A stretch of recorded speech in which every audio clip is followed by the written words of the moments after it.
All right, we are looking at some news from Zenith today. We're looking at the roadmap, a third class reveal, and the post mortem of starting up the game. So let's go ahead and take a look at this. Uh, we have this first bit. We cannot thank you enough for believing in what we're building with Zenith. We know we have a long way to go, at least until we reach where we want to be, but we're just getting started, and the journey of building Zenith is going to be so much better with all of you a part of it. So basically, thanks, and they're happy that they have the support of the community. Uh, Listening and transparency. Transparency and doing right by the player is a core tenet of Ramen VR's DNA, and we'll always do our best to share everything we're working on. At the same time, our biggest strength is our ability to change directions quickly based on community feedback. So we will not project our complete long-term roadmap as it's constantly changing and shifting. So basically, they're listening to what we want and the things that we want to see, and then they're changing their roadmap to support that. Um, we're looking through here a little further down. Completed already post launch. They did server stabilization, increased capacity of the shards. With crazy high numbers of people logging into Zenith all on launch day, our team worked around the clock to balance and optimize server loads and also handle elusive scaling issues that no amount of load toasting, that's supposed to be testing, was able to reveal beforehand. We also increased capacity by 15% per server, so that's good. They removed the shard locking. I was quite happy about that. You had to wait 24 hours to be able to switch a server, or you had to wait for them to restart, but they got rid of that, which is great. Fixed multiple voice chat and login issues. I knew about the login issues. Didn't really know about the voice chat. I didn't have any issues with it, so didn't really affect me. They received over 3,000 support tickets and were also working around the clock to help everyone as quickly as possible, which I saw that definitely through their Discord. They were giving updates very, very quickly and trying to take care of the issues very quickly. Minor content update coming this month. So this month, these are what should be coming to the game. We got in-game alerts. We know it's frustrating when a server restarts while you're in-game because you didn't get the notification on Twitter or our Discord about it happening. We've built out a new system for in-game alerts, so we'll now be able to communicate better to players with important time-sensitive updates.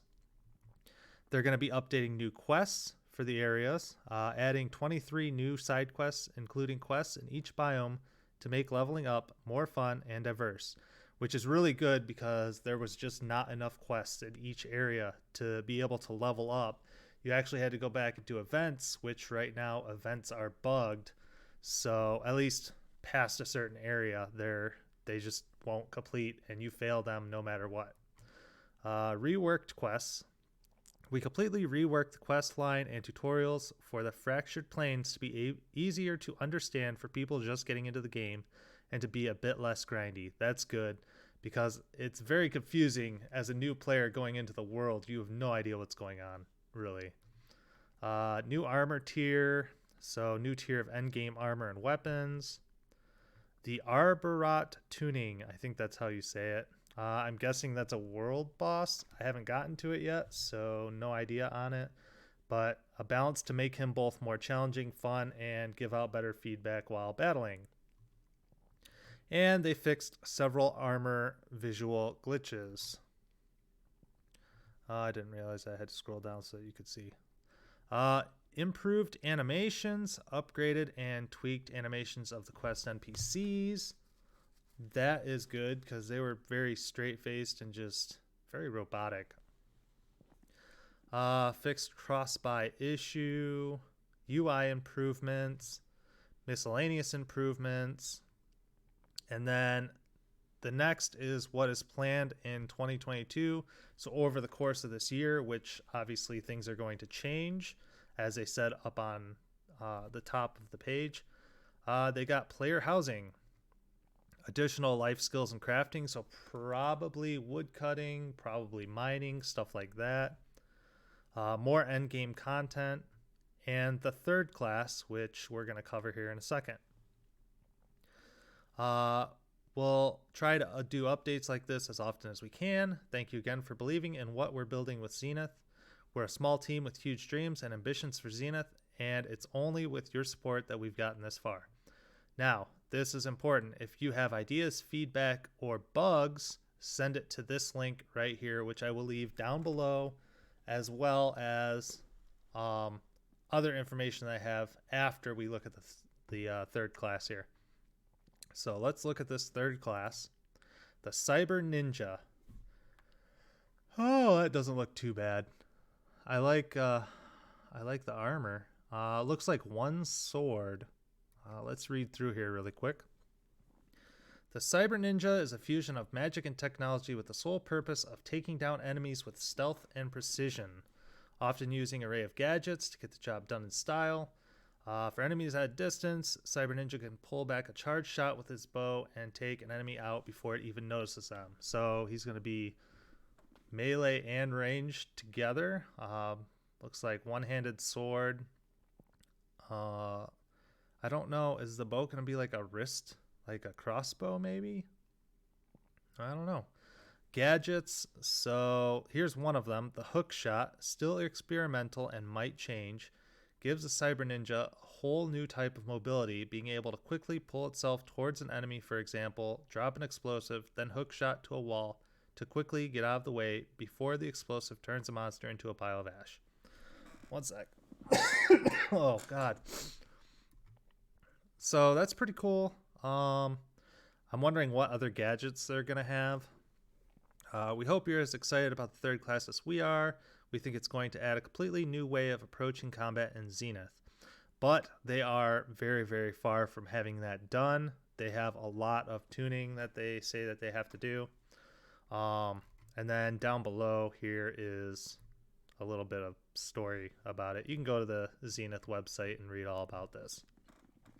Now, the last thing that I want to talk about is the map that I have been using for Zenith and for the tiers that I'm doing. This right here, and I'll have a link down below as well. This is the resource that I was telling you about in the news. But over here on the side, which you can't see, let me move it a little. There we go. That's better. Over here on the side, let me move it out so it's taking up the screen. You have the different things that you can click here. So like Amara tiers. There you go. All the Amara tiers on the map. Let's say you want dragon fruit. Oh, there you go. That's where all the dragon fruit are. And you can click any of these to see, you know, where the resources that you need. You got the different regions. So there you go. Very, very easy and nice to use. NPCs, fast travel locations, everything here in the map. This is the best resource, I think. On top of that, you got the different classes, their different abilities down here. Quests, which you can click and they show you the quest giver and some dialogue and stuff like that. Different items, swords, and whatnot. Armor down further. Crafting, you got the cooking recipes, and then you got synthesis stuff. So this will be linked down below as well. Go ahead and check this out. Definitely keep the map for all of your crafting stuff that you need. All right, guys. If you like this content, make sure you subscribe because I'm going to be putting out more content. And like the video, leave a comment down below. Let me know what you think about this Cyber Ninja. Is it going to be something good? Is it going to be bad? Is it going to be too powerful? What do you think? Let me know down below. All right. I'm out of here.